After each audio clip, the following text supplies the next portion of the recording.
नमः शिवाय। हर हर महादेव। दोस्तों आज की कथा है संकट मोचन हनुमान जी की। ओम श्री हनुमंताय नमः। सभी एक बार बड़े ही प्रेम से बोलिए, संकट मोचन बाबा हनुमान जी की जय। प्रिय भक्तों, क्या आपके जीवन में भी दुख, संकट और परेशानियां खत्म होने का नाम नहीं ले रही है? क्या तमाम प्रयासों के बावजूद घर में कलह, अशांति और नकारात्मकता बनी हुई है? क्या मन बेचैन रहता है और लगता है जैसे कोई रास्ता ही नहीं बचा? तो दोस्तों, आज इस पावन मंगलवार के दिन भगवान श्री हनुमान जी की एक अत्यंत चमत्कारी, रहस्यमयी और सत्य घटना पर आधारित कथा एक बार अवश्य सुनिए। जो भी श्रद्धा और विश्वास से इस कथा को पूरा सुनता है, उसके जीवन के बड़े से बड़े संकट भी धीरे धीरे दूर होने लगते हैं, नकारात्मक शक्तियां समाप्त हो जाती है और घर में सुख, शांति व समृद्धि का वास होने लगता है। और यदि आप सच्चे सनातनी हैं और बजरंगबली बाबा हनुमान के सच्चे भक्त हैं और बाबा पर आपका अटूट विश्वास है, तो इस संदेश को अधिक से अधिक लोगों तक पहुंचाएं। वीडियो को लाइक करें, शेयर करें और हमारे चैनल भक्ति सागर को सब्सक्राइब करें। तो प्रिय मित्रों, मन को शांत करें, सभी चिंताओं को छोड़ दें और सच्चे हृदय से बोलिए जय श्री राम, जय बजरंगबली। और शुरू करते हैं जय दिव्य, पावन और चमत्कारी कथा। भारतवर्ष की पावन धरती पर प्रकृति की गोद में एक छोटा सा गांव था। धर्मपुर जैसा इस गांव का नाम था, वैसा ही वहां के लोगों का काम था। वहां के लोग धर्म, कर्म और इंसानियत को ही अपनी सबसे बड़ी दौलत मानते थे। धर्मपुर कोई साधारण गांव नहीं था, जहाँ की सुबह किसी मोबाइल के अलार्म से नहीं होती थी, बल्कि मंदिरों की बजती घंटियां, चिड़ियों की चहचहाट और गौ माता के रंबाने की आवाज से होती थी। इस गांव की हवा में एक अजीब सी पवित्रता थी, जहाँ सांस लेते समय मन को शांति मिल जाती थी। चारों तरफ हरे भरे खेत, लहराती फसलें और गांव के बीचों बीच बना हनुमान जी का एक पुराना मंदिर, यह थी धर्मपुर की पहचान। इसी गांव में एक किसान रहता था, जिसका नाम था रामधन। मेरे प्यारे दर्शकों, रामधन को अगर मैं सिर्फ एक किसान कहूँ तो यह गलत होगा। रामधन साक्षात कर्म जोगी था। उसका रंग सांवला था, जैसे धूप ने उसे पकाया हो। उसके हाथ सख्त थे, जैसे पत्थर को भी मोम कर दे, लेकिन उसका दिल मक्खन जैसा नरम था। रामधन के लिए उसकी जमीन मिट्टी का एक टुकड़ा नहीं था, वह उसे अपनी माँ मानता था। वह कहता था, जिस मिट्टी से मेरा शरीर बना है, जो मिट्टी मुझे अन्न देती है, वह मेरी सगी माँ से कम कैसे हो सकती है। रामधन का परिवार छोटा सा था। उसकी धर्म पत्नी सीता, जो साक्षात लक्ष्मी जैसी थी, कम में गुजारा करना और पति के हर सुख दुख में साथ निभाना, यही उसका धर्म था। और उसका एक बेटा था, गोपाल। गोपाल अभी छोटा था, लेकिन उसकी आंखों में बड़े बड़े सपने थे। लेकिन रामधन का परिवार यही खत्म नहीं होता। उसके परिवार में 2 सदस्य और थे, जो उसे अपनी जान से भी ज्यादा प्यारे थे। वह थे उसके 2 बैल, हीरा और मोती। भक्तों, आप हैरान होंगे कि बैलों को इतना प्यार कोई कैसे कर सकता है। लेकिन रामधन के लिए हीरा और मोती जानवर नहीं थे, वह उसके बेटे थे। रामधन सुबह उठते ही सबसे पहले अपने बैलों के पास जाता, उनकी पीठ सहलाता और उनसे बातें करता। वह उनसे कहता, क्यों भाई हीरा, आज थक तो नहीं गए? अरे मोती, देख, आज हमें उस वाले खेत की जुताई करनी है, मेरा साथ दोगे ना? और चमत्कार देखिए, वह बेजुबान जानवर भी उसकी बातें समझते थे और अपनी गर्दन हिलाकर जवाब देते थे। ये था प्रेम का बंधन। रामधन की दिनचर्या और हनुमान की भक्ति। रामधन की दिनचर्या सूरज उगने से पहले ही शुरू हो जाती थी।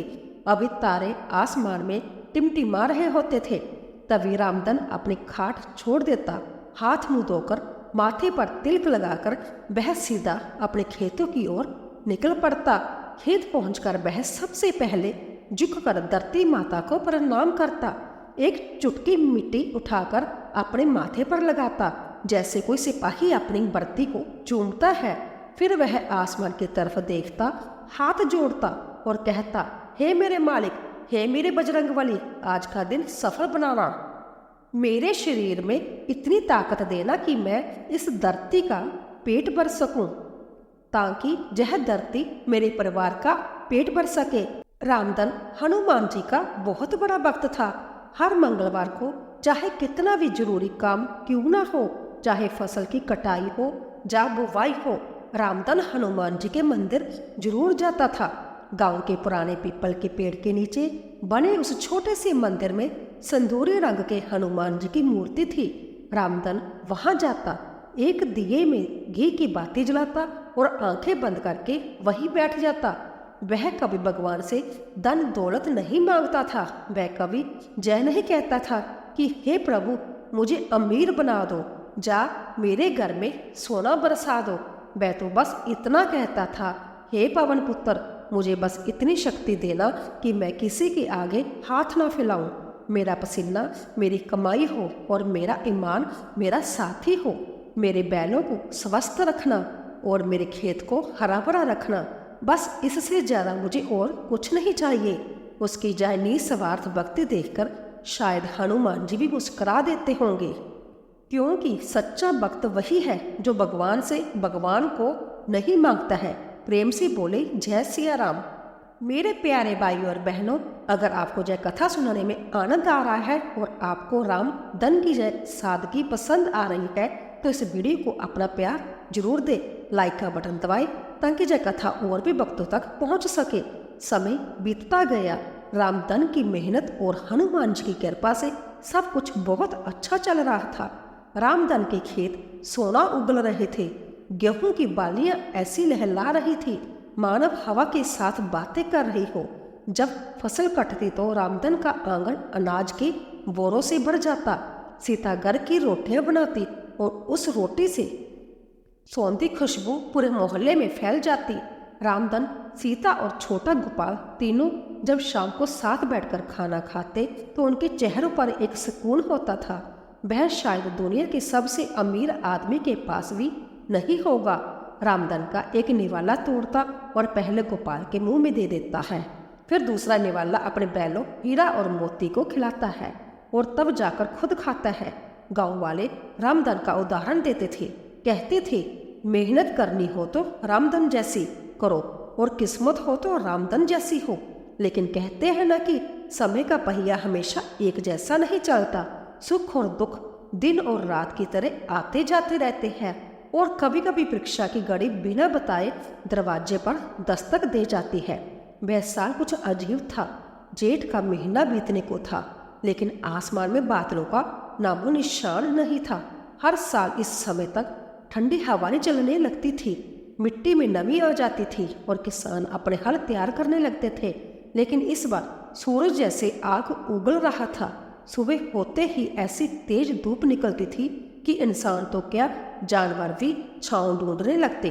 पक्षियों का चहचहाना बंद कर दिया। पक्षियों ने चहचहाना बंद कर दिया। गांव का तालाब जो हमेशा पानी से लबालब भरा रहता था, अब धीरे धीरे सूख रहा था। उसका पानी नीचे जा रहा था और किनारों पर कीचड़ जमने लगा था। शुरुआत में तो गांव वालों ने इसे सामान्य समझा। बुजुर्गों ने चौपाल पर हुक्का गुड़गुड़ाते हुए कहा, अरे कोई बात नहीं, कभी कभी मानसून देर से आता है। देखना, आषाढ़ लगते ही ऐसी बारिश होगी कि सब भर जाएगा। इंद्र देवता बस थोड़ी परीक्षा ले रहे हैं। रामधन भी यही सोचता था कि रोज सुबह उठता, आसमान की तरफ देखता और उम्मीद करता कि शायद आज कोई काला बादल दिखेगा, शायद आज कोई पुरवाई हवा चलेगी। वह अपने बैलों हीरा और मोती को लेकर खेत पर जाता, लेकिन सूखी और सख्त जमीन पर हल चलाना अब मुश्किल हो रहा था। बैलों के कंधों पर जुआ रखते हुए उसे तकलीफ होती थी। हीरा और मोती की आंखों में भी अब वो चमक नहीं थी। वह भी प्यास और गर्मी से बेहाल थे। उनकी जीभ बाहर लटकती रहती और वह बारी सांसें लेते। रामधन अपने धोती के पल्लू से उनका पसीना पोंछता और कहता, बस मेरे बच्चों, बस थोड़े दिन और देखना, मेरे बजरंगबली सब ठीक कर देंगे। काले बादल आएंगे, रिमझिम बारिश होगी और फिर से खुशी खुशी काम करेंगे। वह बैलों को दिलासा देता, लेकिन कहीं ना कहीं उसके अपने मन में एक डर का बीज पनपने लगा था। एक दिन मंगलवार की शाम रामधन मंदिर गया। उसने हनुमान जी की मूर्ति के सामने दिया जलाया। उस दिन मंदिर में भीड़ ज्यादा थी। गांव के और किसान भी वहां गए थे। सबके चेहरों पर चिंता की लकीरें थी। सबकी जुबान पर बस एक ही बात थी, बारिश कब होगी। रामधन ने हनुमान जी के चरणों पर माथा टेका। मूर्ति को देखकर उसे ऐसा लग रहा था जैसे हनुमान जी कह रहे हो, धैर्य रख रामधन, धैर्य रख। उसने हाथ जोड़कर कहा, प्रभु मेरे खेत सूख रहे हैं, वह तो मैं बर्दाश्त कर लूंगा। मेरी मेहनत बेकार जा रही है, वह भी मैं सह लूंगा, लेकिन मेरे गांव के जानवरों का क्या होगा, मेरे हीरा मोती का क्या होगा। उन्हें प्यासा देखकर मेरा कलेजा फटता है। कुछ करो प्रभु, बादलों को आज्ञा दो। प्रार्थना करके रामधन घर लौटा। उस रात उमस बहुत थी। हवा का एक पत्ता भी नहीं हिल रहा था। गर्मी इतनी थी कि घर के अंदर सोना मुश्किल था। इसीलिए रामधन अपनी खाट बाहर आंगन में डालकर लेटा हुआ था। बगल में सीता बैठी हाथ वाले पंखे से हवा कर रही थी। सीता ने धीरे से पूछा, सुनते हो, घर में अनाज बस अब कुछ हफ्तों का ही बचा है। अगर बारिश नहीं हुई तो अगली फसल कैसे बोएंगे। रामधन ने सीता की ओर देखा और उसकी आंखों में वही डर था जो रामधन के दिल में था, लेकिन एक पति और पिता होने के नाते वह अपना डर दिखा नहीं सकता था। उसने मुस्कुराने की कोशिश की, एक फीकी मुस्कान। उसने कहा, सीता तू क्यों चिंता करती है, यह धरती हमारी माँ है। क्या कोई माँ अपने बच्चों को भूखा सोने देती है। और फिर ऊपर मेरा बजरंगबली बैठा है ना, उसने आज तक हमें भूखा नहीं रखा तो आगे भी नहीं रखेगा। तू बस विश्वास रख। सीता चुप हो गई, लेकिन उसका मन नहीं माना। अगले दिन सुबह एक भयानक नजारा रामधन का इंतजार कर रहा था। जब वह सोकर उठा और खेतों की तरफ गया तो उसने देखा कि जमीन में बड़ी बड़ी दरारें पड़ गई है। धरती जैसे प्यास से अपना मुंह खोल रही हो। जो खेत कल तक हरे भरे दिखने की उम्मीद में थे, आज वह वीरान पड़े थे। धूल के बवंडर उठ रहे थे। रामधन ने झुककर खेत की मिट्टी उठाई। वह मिट्टी जो हमेशा नमी से भरी और ठंडी रहती थी, आज भुरभुरी और गर्म थी। वह उसके हाथों से रेत की तरह फिसल गई। हे राम, रामधन के मुंह से निकला। तभी पास के खेत से उसके पड़ोसी काका दीनदयाल आए। दीनदयाल एक बुजुर्ग किसान थे। उन्होंने अपनी लाठी टेकते हुए कहा, रामधन बेटा, लक्षण ठीक नहीं लग रहे। मैंने अपने 70 साल की उम्र में ऐसा सूखा कभी नहीं देखा। लगता है इस बार प्रकृति हमसे रूठ गई है। गांव के कुएं भी अब जवाब दे रहे हैं। रामधन का दिल जोर से धड़का। कुएं सूख रहे हैं? उसने पूछा। हाँ बेटा, दीनदयाल ने आसमान की तरफ सूनी आंखों से देखते हुए कहा, अगर अगले एक हफ्ते में बारिश नहीं हुई तो धर्मपुर में पीने के पानी के लाले पड़ जाएंगे। खेती तो दूर की बात है, जान बचाना मुश्किल हो जाएगा। रामधन वही खेत की मेंढ पर बैठ गया। उसके सामने उसका विशाल खेत फैला था, लेकिन आज वह उसे खेत नहीं बल्कि एक शमशान जैसा लग रहा था। उसकी आंखों के सामने गोपाल का मासूम चेहरा और हीरा मोती की प्यास घूम रही थी। उसने आसमान की ओर देखा। सूरज अभी निकला ही था, लेकिन उसकी किरणें आज जीवन देने वाली नहीं बल्कि जीवन सोखने वाली लग रही थी। नीला आसमान इतना साफ था कि उम्मीद की कोई गुंजाइश नहीं दिख रही थी। उस दिन रामधन ने हल नहीं चलाया। वह अपने बैलों को लेकर वापस घर आ गया। हीरा और मोती बार बार रंबा रहे थे। वह पानी मांग रहे थे।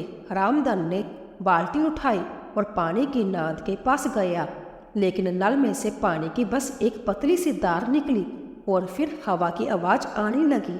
पानी खत्म हो रहा था। रामधन के हाथ कांप गए। उसने बाल्टी में जो थोड़ा सा पानी जमा हुआ था उसे बैलों के सामने रख दिया।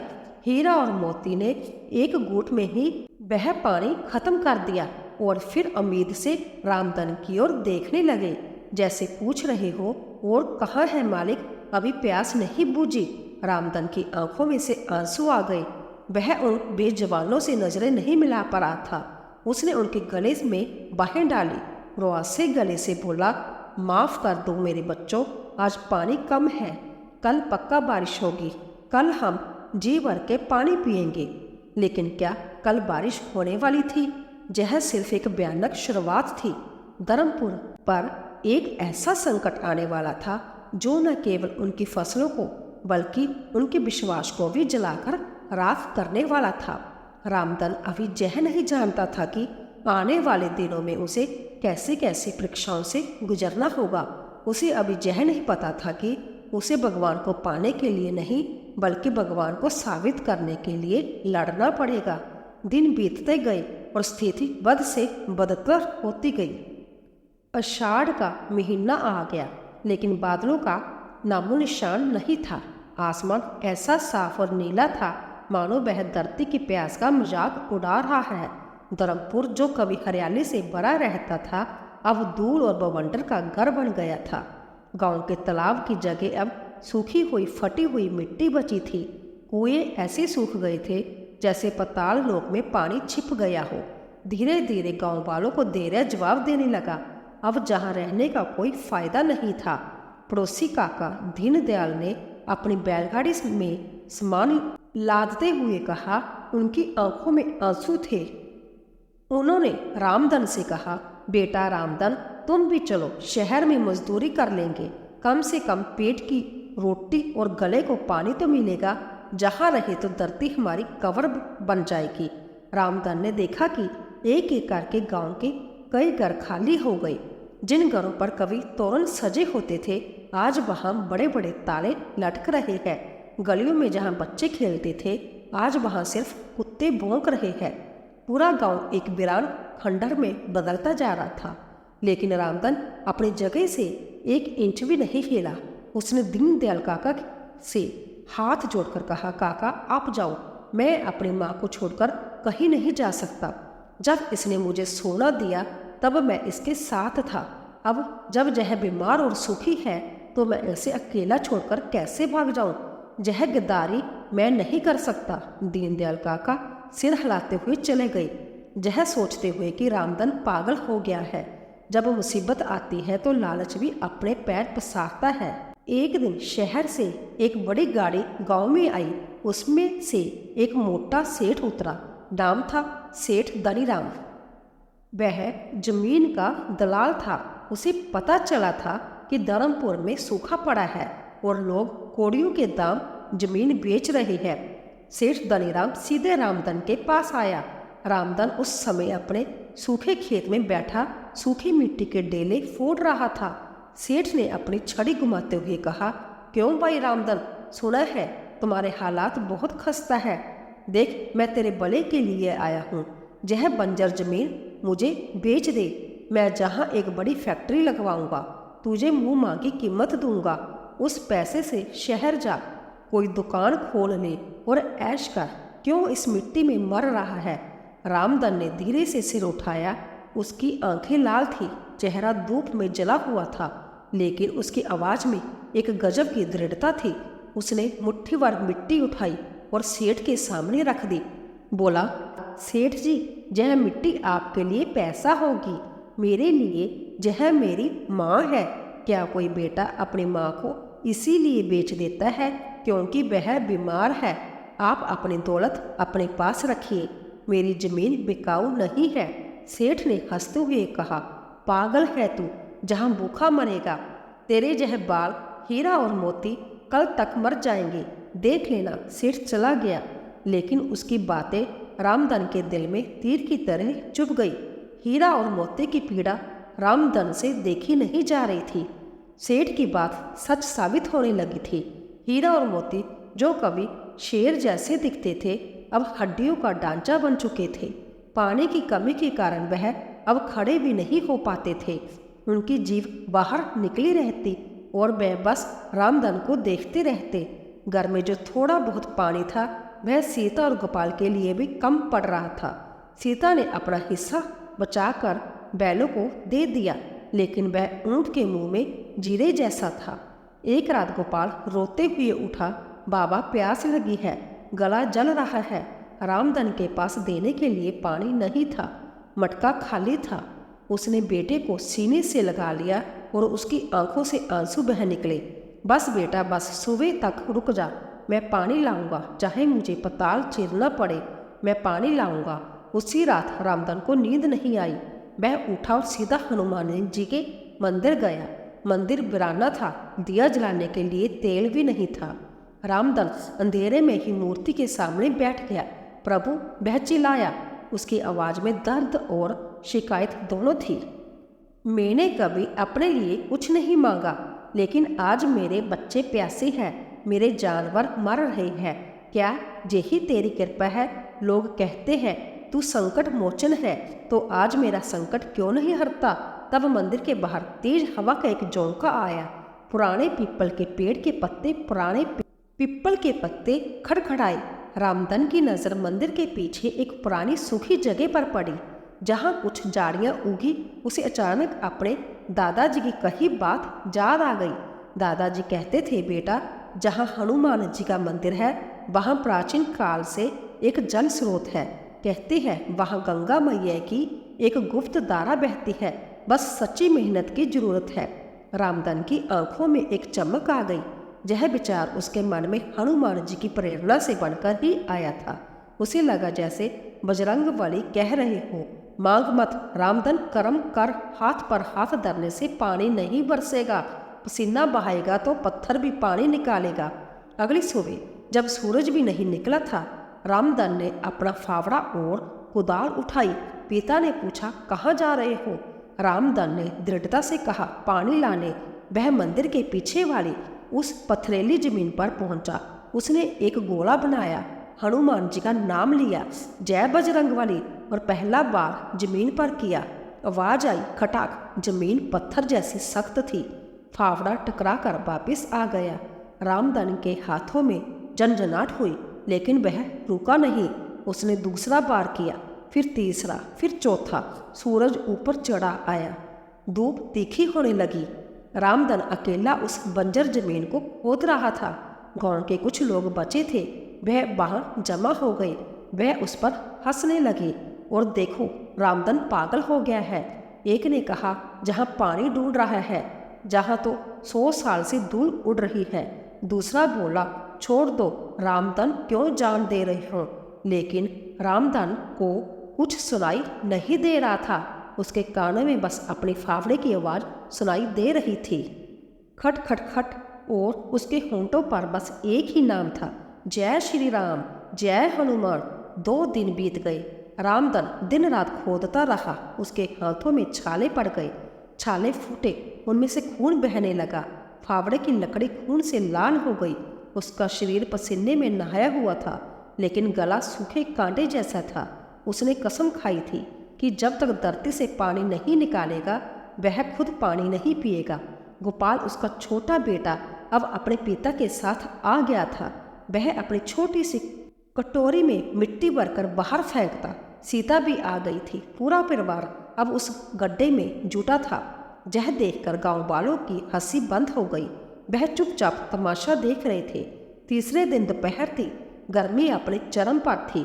रामधन अब 15 हाथ नीचे जा चुका था, लेकिन पानी का नामो निशान नहीं था। सिर्फ सूखी चट्टानें निकल रही थी। रामधन का शरीर अब जवाब दे रहा था। उसकी आंखों के सामने अंधेरा छाने लगा था। सांसें दोगने की तरह चल रही थी। उसका शरीर कह रहा था, रुक जा रामधन, तू मर जाएगा। लेकिन उसकी आत्मा कह रही थी, एक बार और, बस एक बार। और अचानक उसका फावड़ा एक बहुत बड़ी चट्टान से टकराया और टूट गया। रामधन ने टूटे हुए फाफड़े को देखा। उसकी हिम्मत भी जैसे उस फाफड़े के साथ टूट गई। वह घुटनों के बल वहीं गड्ढे में गिर पड़ा। उसने ऊपर आसमान की तरफ देखा, जो गड्ढे के मुंह से छोटा सा दिख रहा था। वह चिल्लाया, प्रभु, क्या मेरी परीक्षा अभी पूरी नहीं हुई? क्या मेरी भक्ति में इतनी शक्ति नहीं है कि एक पत्थर को पिघला सके? अगर आज पानी नहीं निकला तो आज रामधन इसी कब्र में दफन हो जाएगा। अब मेरी लाज तेरे हाथ है। अंजनी पुत्र बाहर खड़ी सीता रो रही थी। गांव वाले भी अब सहम गए थे। सन्नाटा इतना गहरा था कि रामधन की सिसकियां भी बाहर सुनाई दे रही थी।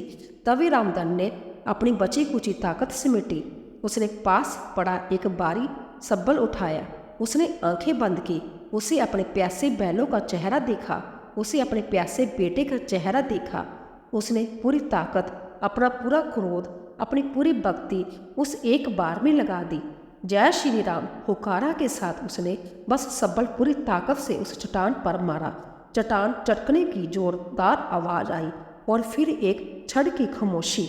उसके बाद एक ऐसी आवाज आई जैसे कोई नाक फुसकार रहा हो। रामधन ने नीचे देखा, जहां सबल लगा था वहां से मिट्टी गीली हो रही थी। एक बुलबुला फूटा और देखते देखते दूध जैसी सफ़ेद और ठंडे पानी की एक धारा उस चट्टान को चीरते हुए बाहर निकली।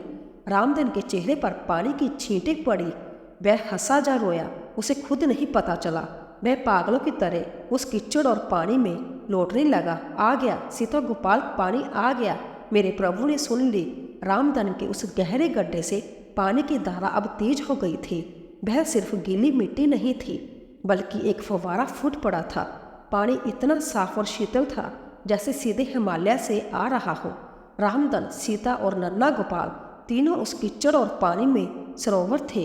रामधन ने अपनी अंजलि में पानी भरा। उसके हाथ कांप रहे थे। उसने सबसे पहले वह पानी अपने मुंह में नहीं डाला। वह गड्ढे से बाहर निकला, जहां हनुमान जी की पुरानी मूर्ति के पास एक छोटा सा पत्थर का शिवलिंग रखा था। रामधन ने अपनी अंजलि का पानी, पहला जल उस शिवलिंग और हनुमान जी के चरणों में अर्पित किया। उसने रुआसे गले से कहा, तेरा तुझको अर्पण, प्रभु जय प्रसादी तेरी है। इसके बाद उसने अपनी अंजलि से सिर्फ जल भरा और दौड़कर अपने बैलों हीरा और मोती के पास गया। बैल जो अधमरे हो चुके थे, पानी की गंध पाते ही उनमें जान आ गई थी। रामधन ने उन्हें अपने हाथों से पानी पिलाया। जैसा जैसा ठंडा पानी उनके गले से नीचे उतरा, उनकी आंखों की चमक लौटने लगी थी। उन्होंने अपनी लंबी जीभ करके रामधन के हाथ को चाटने लगे, मानो वह उसे धन्यवाद दे रहे हो। तब तक पानी की आवाज़ और रामधन की चीखें सुनकर गांव के बचे कुचे लोग वहां दौड़कर आए। रामधन ने किसी को नहीं रोका। वह एक कोने में खड़ा मुस्कुरा रहा था। उसने कहा, ले जाओ, जितना चाहिए ले जाओ। जय रामधन का पानी नहीं है, जय तो मेरे बजरंग बली का लंगर है, जय सबका है। उस दिन धर्मपुर में किसी ने खाना नहीं बनाया, लेकिन सबकी भूख मिट गई थी, क्योंकि उन्हें जीवन मिल गया था। कहते हैं कि जब धरती पर सच्चा पसीना गिरता है तो आसमान भी पिघल जाता है। रामधन की तपस्या और हनुमान जी की कृपा का असर सिर्फ जमीन के नीचे ही नहीं, आसमान में भी हुआ था। उस रात जब पूरा गांव ठंडी हवा में चैन की नींद सो रहा था, अचानक बादलों की गड़गड़ाहट सुनाई दी। रामधन हड़बड़ाकर उठा। वह आंगन में आया। ठंडी हवा का एक झोंका उसके चेहरे से टकराया और फिर टप टप बारिश शुरू हो गई। महीने के सूखे के बाद आषाढ़ की पहली मूसलधार बारिश शुरू हो गई। आसमान में जैसे अपना सारा प्यार धर्मपुर पर लौटा रहा था। मिट्टी की सौंधी खुशबू ने पूरे वातावरण को महका दिया था। गांव वाले अपने घरों से बाहर निकल आए और बारिश में नाचने लगे। मोर जंगल में नाचने लगे। हनुमान जी ने न सिर्फ पताल से पानी दिया, बल्कि आसमान से भी अमृत बरसा दिया। रामधन ने बारिश में भीगते हुए आसमान की ओर हाथ जोड़कर बस इतना कहा, तेरी लीला अपरंपार है प्रभु। समय बीतता गया। बारिश और कुएं के पानी में धर्मपुर की तस्वीर बदल दी। लेकिन रामधन का बेटा गोपाल, जो शहर से थोड़ा पढ़ लिख गया था, उसने कहा, बाबा, भगवान ने हमें पानी दिया है, लेकिन इसे सहेजना हमारा काम है। अगर हम फिर से वही गलतियां करेंगे तो फिर सूखा पड़ेगा। गोपाल ने गांव वालों को इकट्ठा किया। उसने समझाया कि सिर्फ कुदरत के भरोसे नहीं रहना चाहिए। उसने गांव में वर्षा जल संचालन की तकनीकी सिखाई। गांव के लोगों ने मिलकर उस कुएं के आसपास पेड़ लगाए और छोटे छोटे तालाब खोदे, ताकि बारिश का पानी बेकार ना बहे। रामधन ने जो कुआं खोदा, उसका नाम गांव वालों ने हनुमान धारा रख दिया। उस कुएं का पानी कभी नहीं सूखता। कहते हैं कि उसमें गंगा का वास हो गया था। खेत फिर से हरे भरे हो गए। इस बार फसल पहले से दुगनी हुई। रामधन के खेत में गेहूं की बल्लियां ऐसी झूम रही थी जैसे सोना लदा हो। हीरा और मोती अब तगड़े हो गए थे और खेत में दड़ लगाते थे। 6 महीने बाद वही सेठ धनीराम अपने बड़ी गाड़ी लेकर फिर धर्मपुर आया। उसके साथ उसके मुनीम भी थे। सेठ के हाथ में जमीन के कागजात थे। वह सोच रहा था कि अब तक तो रामधन भूखा मर गया होगा, जा गांव छोड़कर भाग गया होगा। अब वह कोड़ियों के बाद जमीन खरीद लेगा। लेकिन जब उसकी गाड़ी गांव में घुसी तो उसकी आंखें फटी की फटी रह गई। जहां धूल उड़ रही थी वहां अब हरे भरे खेत लहला रहे थे। जहां सन्नाटा था वहां अब ट्रैक्टर और बैलों की आवाज़ आ रही थी। सेठ सीधा रामधन के खेत पर जा पहुंचा। रामधन मचान पर बैठा हुआ अपनी फसल की रखवाली कर रहा था। सेठ ने हकलाते हुए पूछा, रामधन तू जिंदा है? और जय सब जय हरियाली कैसे? रामधन नीचे उतरा। उसने मुस्कुराते हुए कहा, सेठ जी मैंने कहा था ना मेरी माँ बिकाऊ नहीं है। आपने पैसे की ताकत दिखाई थी, मेरे बजरंगबली ने भक्ति की ताकत दिखा दी। सेठ ने फिर भी हार नहीं मानी। उसने कहा, देख रामधन अब तो फसल अच्छी है, मैं तुझे बाजार से 2 गुने दाम दूंगा। यह जमीन मुझे दे दे, मैं जहाँ फैक्ट्री लगवाऊंगा। तभी वहाँ गोपाल आया। उसके पीछे पूरा गांव खड़ा था। गोपाल ने आगे बढ़कर कहा, सेठ जी आप व्यापारी हैं, सिर्फ मुनाफा समझते हैं। अगर आप जहाँ फैक्ट्री लगा देंगे तो यह जमीन जहर उगलेगी, पानी गंदा हो जाएगा। हम गरीब जरूर हैं लेकिन मूर्ख नहीं है। हम अपनी हवा और पानी का सौदा नहीं करते। गांव की एकता देखकर सेठ समझ गया कि जहां उसकी दाल नहीं गलने वाली। वह चुपचाप अपनी गाड़ी में बैठा और वापस लौट गया। उसके जाने के बाद गांव वालों ने जोर से जयकारा लगाया, बोलिए पवन सुत हनुमान की जय। प्रिय मित्रों, रामधन की कहानी हमें यह सिखाती है कि जीवन में मुसीबतें तो आएगी, सूखा भी पड़ेगा, कभी बाढ़ आएगी, कभी लोग साथ छोड़ देंगे, लेकिन जिसके पास 3 चीजें हैं वह कभी हार नहीं सकता। पहली मेहनत। रामधन ने हाथ पर हाथ रखकर इंतजार नहीं किया, उसने पत्थर तोड़ा। दूसरा विश्वास, उसने हनुमान जी पर भरोसा नहीं खोया, चाहे कितनी भी परीक्षा क्यों न हुई हो।